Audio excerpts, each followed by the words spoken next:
G'day guys, Red Coat back with another Warframe character build. Today we will be going over Frost, the original farmable prime, first one to be obtainable in the game for those who did not know and weren't playing back when that was a thing, but yeah. So this is my Frost Prime Paladin build. It is a mostly melee based build where my abilities are only really used if I get overwhelmed or to add extra survivability to my tankiness. But before we get into that, don't forget to like and subscribe, and we'll catch you once you're done. But before we get into the build itself, let's go over Frost and his kit himself so you just know what we're talking about throughout it. Starting with his passive, which gives you a 10% chance to freeze on all melee attackers for 20 seconds. After that, we have his first ability, Freeze. So there's a blast of cold energy, freezing targets, and dealing small amounts of damage to targets hit. His second ability being Ice Wave, which sends a 20-meter ice wave spawning from the player's feet out in a cone shape forward, dealing a decent amount of ice damage to all targets hit and slowing them down temporarily. This ability has many augment mods that can be used to make it even more impressive. The third ability that we have the choice to be using here, of course, is Snow Globe, which is his big defensive thing where you put the snow globe out around from where you are standing, which will slow enemies entering it, push enemies out once it's cast, freeze any enemy inside the casting range, and slow down bullets that are not coming from the center, stopping most projectiles. This can be used in a lot of defense situations, and especially on defense missions themselves at lower levels to stop any damage from hitting the defense objective.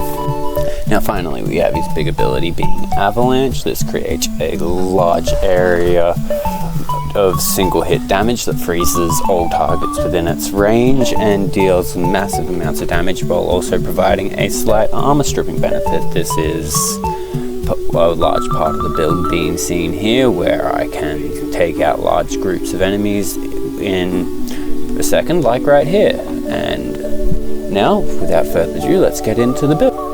So for this, what I wanted to focus on first was survivability, and from my experience in the game, the best way to survive is to be able to take large amounts of damage, and the best way to be taking damage if you don't have a passive shield gating tactic such as Protea's Grenade Fan or Harrow's Condemn is to increase both your health and armor, thus making damage numbers be smaller when they hit you and being able to come out of a larger pool. And this is why I used a lot of armor and health mods within this build, so that I can use that to my advantage. After that, I was just meaning to focus on strength and range so that my abilities were able to pack the punch they needed while still being able to hit things that weren't directly on top of me already, giving me a chance to get out of risque situations.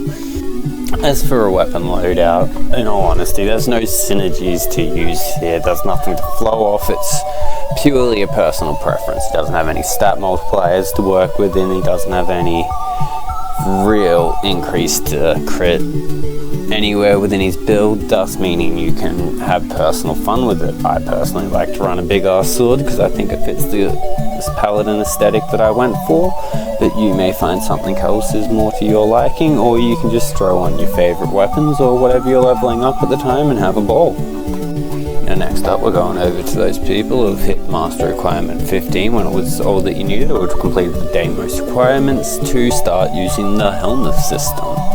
Now, of Frost's kit, let's face it, his first ability, which is Freeze, where you just shoot out the little snowball, is essentially throwing snowballs at enemies, especially once you get to the larger things. So I went for what I felt was a linear upgrade, which is something that still essentially freezes a target, but is able to hit more targets, and also, while freezing them, allows me to have shields, as I mentioned earlier in the game about a video about this ability, that being Harrow's Condemn. If you have had the chance to subsume him, will be able to be used and will greatly benefit the survivability because you are able to bring your own shield backs and shield gate on top of your already tanky build.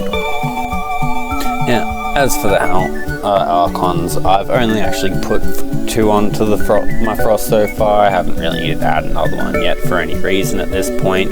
So the 2 that I added was 2 to his duration to make sure his freezing abilities and Condemn would last a lot longer, while using 2 blue to add health regen and armor, just so his health can come back passively and that he can just take that little bit more of a hit. For your final one, it's obviously just a dealer's choice at this point, because not even I could really decide what was best for the build within that aspect of things. So yeah, sorry I couldn't help out more then. But anyway, on that topic, a lot of these builds are more so guidelines for you to follow. I wouldn't expect any of you to play the exact same way I do, just like I wouldn't play the same way you do. So at the end of the day, if you don't think these builds work, that's your opinion, but they are what I use in my day-to-day gameplay and they work for me. So take what you can, and if not, don't worry about it. Either way, I hope you enjoyed. Don't forget to like, subscribe, and let me know what other Warframes you want to see, what I would do with. Anyway, I'll catch you in the next one. Red Cow out.